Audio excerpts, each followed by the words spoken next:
So guys, as you guys already know, there are so many other blocks in the chart. So the question is, how can you be able to identify the best order block to trade? Look at what you're going to be learning in this video. What a basic order block setup looks like. The confluences for identifying the best order block to trade. We look at mistake traders make with the idea of mitigation, and we look at what the 3 scenarios of mitigation. I want to acknowledge the presence of new and returning subscribers. So for new viewers, my name is Vito Snow, and here is Trading from the Soul. This is the place I take complex trading concepts and I break them down into simpler parts a beginner can understand. So if you haven't already, I would want you to please give this video a quick like and smash that subscribe button beside it and turn on your post notification so you don't miss out on future videos. So let's look at what a basic order block setup looks like. We see that the rules for this is not minding whether it is a green or a red candle, the last order in form of candle before the market made an impulsive move. This is what I mean, not minding whether this candle is a red or a blue candle. The last candle in form of order before the market made a move upwards. But if you check here, we have so many last candles, 1, 2, 3, 4. Which one can we pick out? How can we be able to pick out our last candle, which we'll use this rule? The next candle must engulf your order block candle. So if we say that our last candle right here now is what? Can you see how this candle here engulfed this one? So we say that this one is our order block candle because of this one engulfed this particular one. So now that we've done this, let's look at the confluence for identifying the best order block to trade. Number 1 is what? The impulsive move. There must be an inefficiency, and it must be what? The inefficiency must be a discounted inefficiency. And this is an example of what? A discounted imbalance right here now. This is an impulsive move to the upside, right? This thing is what? A fair value gap. This is the high of the first candle, the low of the third candle, right? So discounted mean our premium and discount, our concept of premium and discount now. Discounted level is what? From break of market structure what? Down. Yes.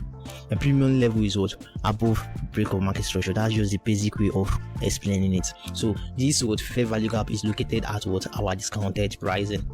So let's take a look at, guys, what non-discounted inefficiency looks like. So this is an example of a non-discounted imbalance right here. This is an impulsive move upwards, right? Below our break of market structure is what? Our discounted level, and above there is our premium level. So can we see? Answer: is there any discounted fair value gap right here? No, there is no discounted fair value gap because of, let's pick it, high of the first candle, low of the third candle. There is no discounted imbalance. So guys, let's take a look at trading examples of what? First of all, discounted fair value gap. So guys, this is what it was. Market was coming down, and what did a change of character? What currently did a break of market structure. This is the higher low, this is the higher high currently, and what we mark out the last demand that caused this impulsive move upwards, right? And this zone right here is our imbalance, our fair value gap, high of the first candle, low of the third candle, right? And we see that what this imbalance is being located at what? The discounted level, right? And you put your entry right here, put your stop loss level right here, and you target 3RR or a 4RR. Can you see how market moved in our direction and it continued moving up? So let's take a look at a trading example of a non-discounted fair value gap.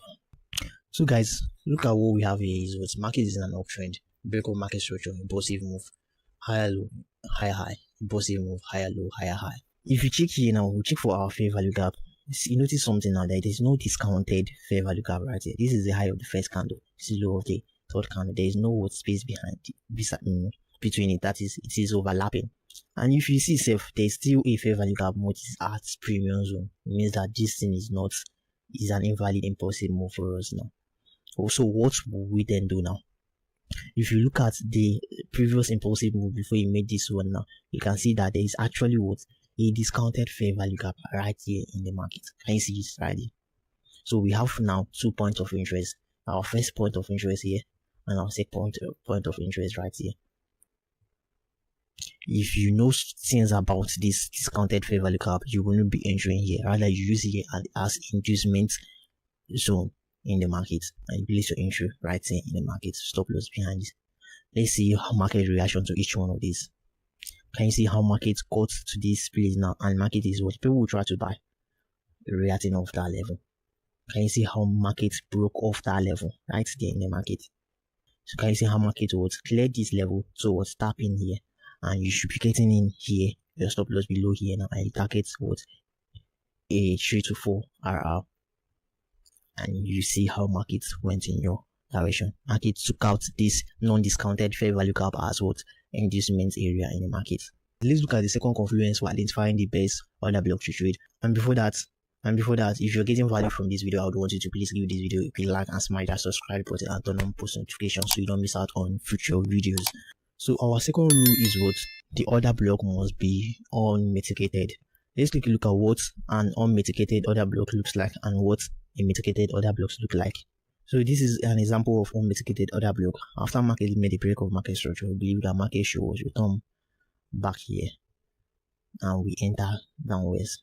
And this is an example of a mitigated order block. Can you see how market would make a break of market structure, returned to mitigate this level? So if you are looking to take what an entry from what a mitigated order block, can you see what market will end up hitting your stop loss and still go in your direction? That takes us to what was mitigation. You see what mitigation is the art of reducing the severity / the seriousness of price impact. What this means is what the severity of this zone now, or the price impact of this zone, it have reduced it. So in our trading scenario, this means that the liquidity right here, it have reduced it, and liquidity is what like a full weight that full weighs your car. And we all know what happens when there is no full weight in our car. What will end up happening? You will not be able to move that car forward. Can you see what? You reduce the severity, reduce this liquidity here, and what? If you want to trade from that level again, market hits your stop loss and what? Go to your direction. So we see right here is what mitigation. After market made a what impulsive move downwards, we expect this zone to hold right. Market to come back to this zone to take off this zone as liquidity. Sometimes there are some mistakes traders make with the idea of mitigation. Is they forget that there are three types of mitigation in the market. This zone is actually mitigated. They will be waiting for this zone to hold now, but market will end up what taking off this zone. So that takes us to what the three scenarios of mitigation. And before that, if you haven't liked and subscribed this video, I would want you to use this time to like and subscribe please to this channel. Done that, good. So we have three scenarios of mitigation. We have impulsive move mitigation, candle liquidity mitigation, and shadow liquidity mitigation. This is an example of impulsive mitigated order block. This is example of candle mitigation order block, and this is example of liquidity mitigated order block. So let's explain each one of these guys, right? Impulsive move mitigation is what the idea behind this is an impulsive move that made a break of market structure. We believe that the last supply or demand is the unmitigated zone, and hence market will always come back to fill in the remaining orders and move in our desired direction. So this is impulsive mitigation right here now. We say that the supply that made the what impulsive move that made a break of market structure, I believe that market will come back to retest this zone.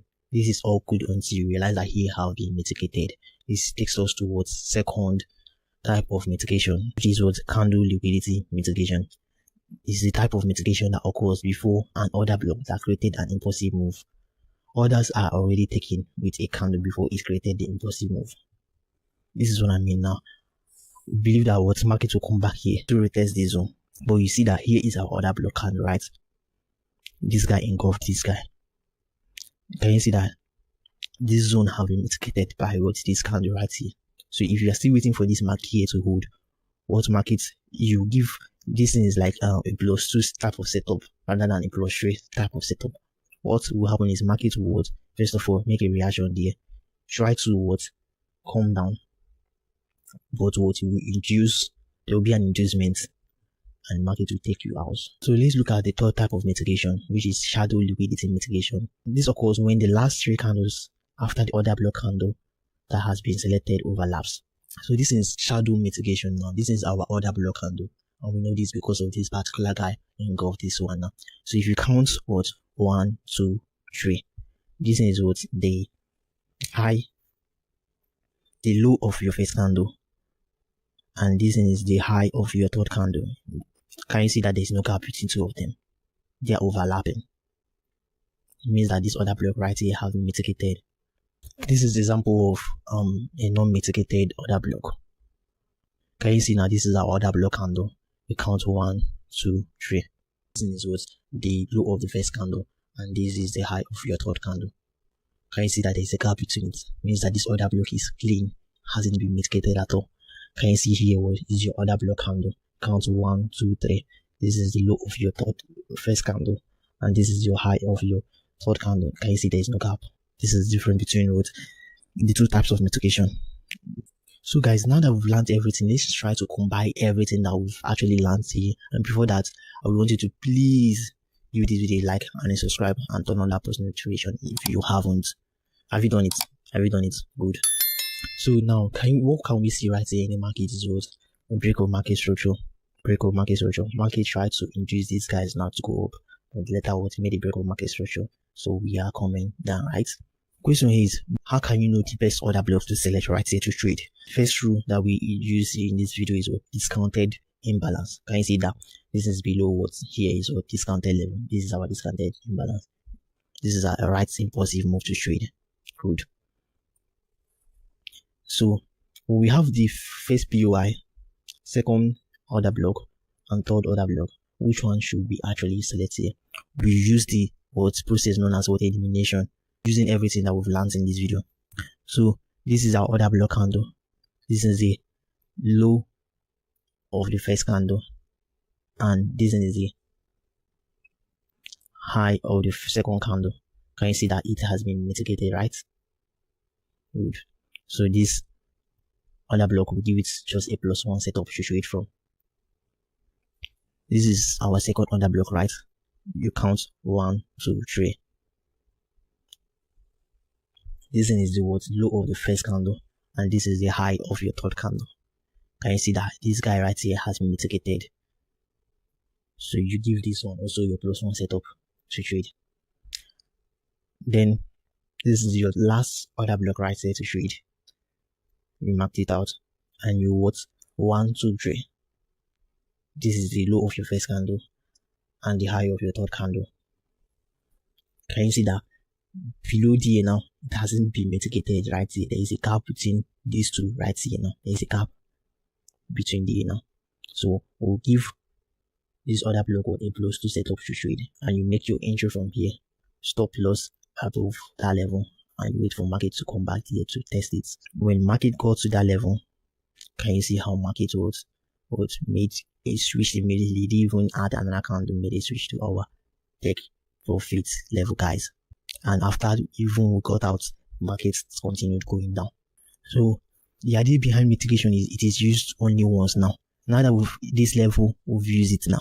We can't use it again now.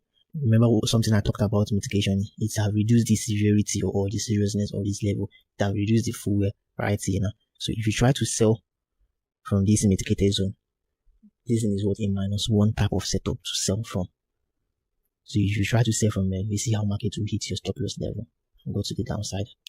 So guys, you finally come to the end of this YouTube video. You learned how to select the best order block to trade with using discounted fair value gaps and different scenarios of mitigation. If you got value in this video, I want you to please give this video a like for the algorithm and smash that subscribe button and turn on your post notification. And that way you tell the algorithm that you like this kind of videos, and in that way it refers videos like this to you that will help you grow as a trader. That will be all, guys, and I will see you guys in my next YouTube video.